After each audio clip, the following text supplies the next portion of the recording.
O texto chama-se Silêncios e Palavras. Na palavra, a comunicação se realiza. No silêncio, ela se completa. Pois a compreensão se concretiza a partir do silêncio. Há poder em ambos e a sabedoria é usar bem esses dois tempos da comunicação. Dentro de uma composição, as pausas são tão importantes quanto os sons. Uma boa orquestra é aquela que executa bem as dinâmicas das pausas e das continuidades. Mesmo no silêncio da pausa, a canção continua. Não diga as coisas com pressa. Mais vale um silêncio certo que uma palavra errada. O poeta mineiro Carlos Drummond de Andrade recomendava aos poetas: convive com os teus poemas antes de escrevê-los. Tem paciência se obscuros, calma se te provocam. Espera que cada um se realize e consuma com seu poder de palavra e seu poder de silêncio. A recomendação do poeta é sábia e pertinente. Um poema só é bom, se maturado na sementeira do silêncio.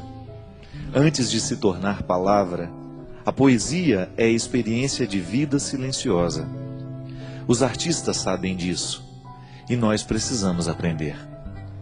Demora naquilo que você precisa dizer. Livre-se da pressa de querer dar ordens ao mundo. É mais fácil a gente se arrepender de uma palavra dita do que de um silêncio. Palavra errada na hora errada pode se transformar em ferida naquele que ouviu, também naquele que disse. Há muitos momentos da vida em que o silêncio é a resposta mais sábia que nós podemos dar a alguém. Na pressa de falar, corremos o risco de dizer o que não queremos. E diante de tudo o que foi dito, nem sempre temos a possibilidade de consertar o erro. Palavras erradas costumam machucar para o resto da vida. Já os silêncios certos, esses possuem o dom de consertar. Por isso, prepara bem a palavra que será dita. Palavras apressadas não combinam com sabedoria. Os sábios sempre preferem o silêncio. E nos seus poucos dizeres está condensada uma fonte inesgotável de sabedoria. Não caia na tentação do discurso banal, da explicação simplória.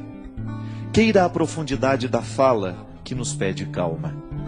Calma para dizer, calma para ouvir.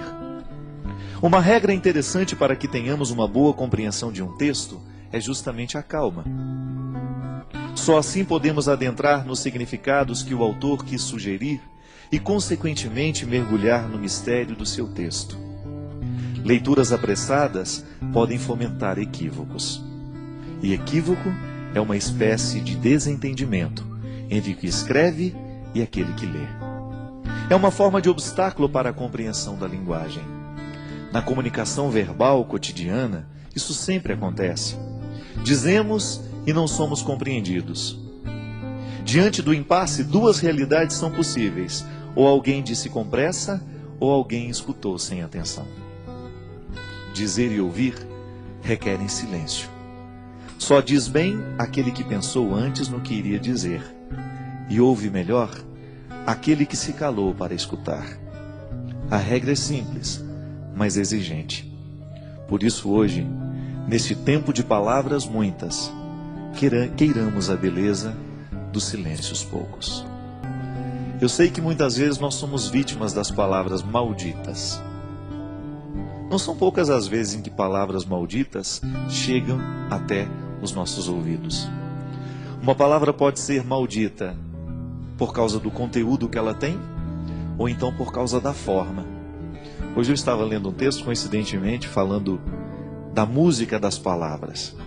E o escritor estava dizendo que para cada palavra há uma música diferente que nós podemos colocar nela. De maneira que você pode dizer uma coisa muito dura a alguém, mas você colocar uma música que faça bem ao ouvido de quem escuta. Então a pessoa escuta aquela palavra dura, mas com uma música bonita. Talvez tenha sido isso que Jesus soube fazer o tempo todo. Jesus dizia coisas muito duras, mas a música das palavras de Jesus era extremamente sedutora. Porque ele sabia muito bem que não adiantava dizer as coisas sem musicalidade. Não adianta nada a gente dizer as coisas com braveza. Não. A gente será muito mais bem entendido se a gente buscar uma música suave para colocar a palavra dura. Você experimenta isso na sua vida todos os dias. Quando você precisa dizer alguma coisa de muito sério aos seus filhos, e às vezes você não sabe nem por onde começar porque você tem medo do conteúdo que você vai dizer. O conteúdo é duro, é de exigência. E os nossos filhos não estão muito acostumados a serem exigidos. Eles entraram nessa mística do mundo de hoje, nessa tendência do mundo de hoje, de que tudo tem que ser muito simples, tudo tem que ser muito fácil e rápido. E educar os filhos muitas vezes requer um discurso duro, exigente. Então você vai descobrir junto de Jesus que é possível dizer coisas duras com musicalidades atraentes. É isso que fazia com que as pessoas parassem para prestar atenção no que Jesus tinha a propor. O reino de Deus que Jesus propunha não era coisa fácil, não era coisa simples. Dá trabalho construir o reino. Mas ele construía de um jeito tão terno que as pessoas esqueciam a dureza da palavra e se prendiam na música que envolvia aquela palavra. Por isso o segmento acontecia com tanta intensidade.